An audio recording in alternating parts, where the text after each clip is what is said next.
আসসালামু আলাইকুম hello viewers, কেমন আছেন সবাই? আজকে আমি চলে এসেছি ডিএসএলআর প্লেলিস্টের আরও একটি নতুন ভিডিও নিয়ে। অনেকেরই হয়তোবা ডিএসএলআর রয়েছে যে ডিএসএলআর এর মধ্যে টাচ স্ক্রিন নেই, অথবা ডিসপ্লেটি রোটেট করা যায় না, অথবা আপনাদের ডিএসএলআর এ অটো ফোকাস নেই, যার ফলে আপনাদের ফ্রেমে আপনারা রয়েছেন কিনা বা আপনারা যখন একা একা ভিডিও তৈরি করেন আপনারা ক্যামেরার ফ্রেমে আপনাদের নিজেদেরকে দেখতে পারেন না, যার ফলে আপনাদের প্রয়োজন হয় একটি আলাদা ডিসপ্লে বা আলাদা মনিটর। সে আলাদা ডিসপ্লে বা মনিটর যেগুলি হোক বাজারে কিনতে গেলে আপনাদের 15,000 থেকে 20,000 টাকা প্রয়োজন পড়ে থাকে, যা খুবই এক্সপেন্সিভ একটি বিষয়, যার ফলে আমরা কিন্তু সেই ডিসপ্লেগুলি কিনতে পারি না অথবা মনিটরগুলি কিনতে পারি না। কিন্তু আমাদের হাতে থাকা স্মার্টফোনটির মাধ্যমেই কিন্তু আমরা লার্জ স্ক্রিন হিসাবেও আমাদের এই মোবাইলটিকে ব্যবহার করতে পারি। তো আজকে আমি দেখাবো কিভাবে আপনাদের হাতে থাকা স্মার্টফোনটির মাধ্যমে আপনাদের ডিএসএলআর এর মনিটরকে কন্ট্রোল করতে পারবেন এবং রোটেট ডিসপ্লে হিসেবেও কাজ করতে পারবেন বা বড় ডিসপ্লে হিসেবেও কাজ করতে পারবেন। তো চলুন কথা না বাড়িয়ে ভিডিও শুরু করা যাক। যদি ভিডিওটি ভালো লেগে থাকে তাহলে অবশ্যই লাইক দিয়ে দেবেন, কমেন্ট করে জানিয়ে দেবেন আপনার মূল্যবান মতামত এবং সাবস্ক্রাইব করে পাশে আসা বেল আইকনটি বাজিয়ে দেবেন পরবর্তী আপডেট সবার আগে পাওয়ার জন্য। ফিরে আসছি ইন্ট্রোর পর।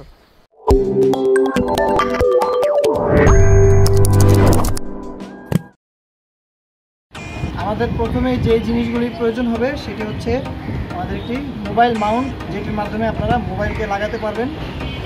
এরপর আমাদের প্রয়োজন পড়বে একটি বল হেড মাউন্ট। এই বল হেড মাউন্টটি আপনারা দারাজে বল হেড মাউন্ট লেগে সার্চ দিলে অনেক রকম বল হেড মাউন্ট পেয়ে যাবেন। সর্বোচ্চ 300 থেকে 400 টাকার ভিতরে আপনারা এই বল হেড মাউন্টটি পেয়ে যাবেন। আর এই মোবাইল মাউন্টটিকে আপনারা 30 থেকে 40 টাকার ভিতরে পেয়ে যাবেন, অথবা আপনাদের ট্রাইপড থেকে খুলে নিতে পারেন। আর প্রয়োজন পড়বে একটি ইউএসবি ওটিজি কেবল। এটি মূলত আপনাদের যদি মোবাইলটি ইউএসবি টাইপ সি হয়ে থাকে তাহলে ইউএসবি টাইপ সি ইউজ করতে হবে। আমার যেহেতু মাইক্রো ইউএসবি তাই আমি মাইক্রো ইউএসবি ইউজ করছি। আর প্রয়োজন পড়বে আপনাদের যে ডাটা কেবলটি রয়েছে ডিএসএলআর ডাটা কেবল, সেই ডাটা কেবল। তো প্রথমে আপনাদেরকে কী করতে হবে, এই যে আমাদের যে মোবাইল মাউন্টটি রয়েছে এটিকে এটার সাথে অ্যাটাচ করে নিতে হবে।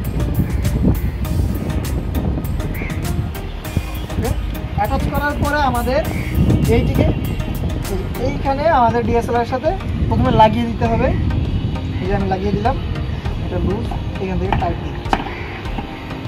লাগিয়ে দেওয়ার পরে আমাদের এরপরে কাজ হচ্ছে আমাদের চলে যেতে হবে মোবাইলে যাওয়ার পরে আমরা এখান থেকে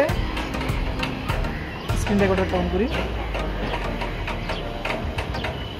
তো এখান থেকে আমাদের ডেসক্রিপশন বক্সে একটি অ্যাপসের লিঙ্ক রয়েছে, অথবা প্লে স্টোরে আপনারা যদি সার্চ করেন ডিএসএলআর ড্যাশবোর্ড, প্রথমেই একটি অ্যাপ্লিকেশন আসবে, সেটিকে ইউজ করতে পারেন। কিন্তু সেই অ্যাপসটিকে আমার কাছে যেহেতু ফ্রি ভার্সন অনেক অ্যাড শো করে, ভালো লাগেনি। একটি মড ভার্সন অ্যাপ রয়েছে আমাদের ডেসক্রিপশন বক্সে এর লিঙ্ক দেওয়া রয়েছে। তো প্রথমে আমরা চলে যাব সেই অ্যাপসটিকে আপনারা ডাউনলোড করে আসবেন। ডাউনলোড করার পরে ডিএসএলআর ড্যাশবোর্ড অ্যাপসটিকে আপনারা এখান থেকে ওপেন করে নেবেন, এরপর ইনস্টল করে নেবেন।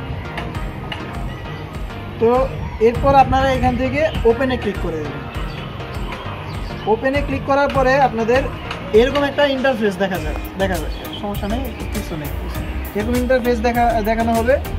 এখন আপনাদের এইখান থেকে যে ফুল স্ক্রিন যে অপশনটি রয়েছে এই ফুল স্ক্রিন অপশনটিকে চালু করে দিতে হবে, তাহলে আপনাদের মোবাইল অনুযায়ী এটা ফুল স্ক্রিন হয়ে যাবে। এরপর আমাদের আসতে হবে ইউএসবি কেবলটি আপনাদের চার্জিং পোর্টে আপনাদের এইভাবে লাগাতে হবে। এরপর আপনাদের যে ডাটা কেবলটি রয়েছে সেই ডাটা কেবলটি এইখানে আমাদের প্লাগ ইন করে নিতে হবে। তো আমি এখানে প্লাগ ইন করে নিচ্ছি। এরপর প্লাগ ইন করার পরে আপনাদের আরেকটি পোর্ট ডিএসএলআর এর যে এখানে আরেকটি পোর্ট রয়েছে দেখাই, যে এইচডিএমআই পোর্টটি রয়েছে বা এভি আউট ডিজিটাল, এই এভি আউটে আমাদের লাগিয়ে নিতে হবে, সংযুক্ত করে নিতে হবে।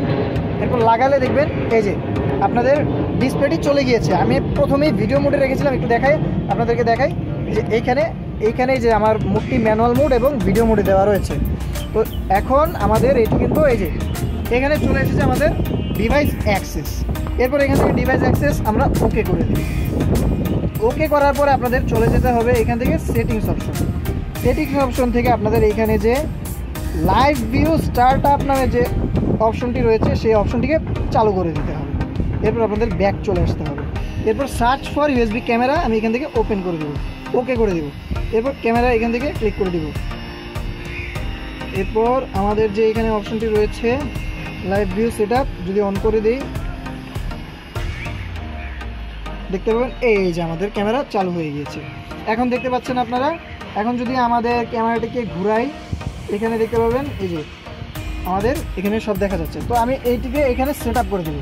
মূলত এটির কাজ হচ্ছে এটি, আমি ডিএসএলআর যখন ভিডিও করব তখন যেন এটি এখানে দেখা যায়। যদিও আমার এখানে হচ্ছে মোবাইলটি 18:9 রেশিও, যার ফলে এটি একটু লম্বা হয়ে গিয়েছে। আর এইখানে এই যে একটু কাছে নিয়ে আসুন, এইখানে অপশন, বিভিন্ন রকমের অপশন রয়েছে। দেখুন আপনাদের এখানে শাটার কন্ট্রোলের অপশন রয়েছে, এখানে আইএসওর অপশন রয়েছে, ঠিক সেম এখানেও দেখুন শাটার কন্ট্রোলের অপশন রয়েছে। এখান থেকে আপনারা শাটার কন্ট্রোল করতে পারবেন। আবার এখান থেকে আপনারা অ্যাপারচার কন্ট্রোল করতে পারবেন। এখানে 5.6 চেঞ্জ হবে না। এখন যদি আমি জুম আউট করি, দেখুন এখানেও জুম আউট হচ্ছে, এখানেও জুম আউট হচ্ছে, জুম ইন হচ্ছে, জুম আউট হচ্ছে। এখন দেখুন আমাদের যে অটো ফোকাসের ক্ষেত্রে আমরা এখানে টাচ করলে কিন্তু অটো ফোকাস করতে পারছি। টাচ করলে আমাদের অটো ফোকাস হচ্ছে, এই যে দেখুন টাচ করলে অটো ফোকাস হচ্ছে। আবার আপনারা চাইলে ক্যামেরা থেকেও কন্ট্রোল করতে পারেন। এইখান থেকে আপনারা হোয়াইট ব্যালেন্স, তারপরে এখানে হোয়াইট ব্যালেন্স দেওয়া রয়েছে, এক্সপোজার, আইএসও, এগুলি সকল কিছু কন্ট্রোল করতে পারেন। তো এইখানে আরেকটি অপশন হচ্ছে এখানে ক্যামেরার অপশন, এইখানে টিপ দিলে আপনাদের ভিডিও রেকর্ড চালু হয়ে যাবে, সরি ভুল হয়েছে, ছবি হয়ে যাবে।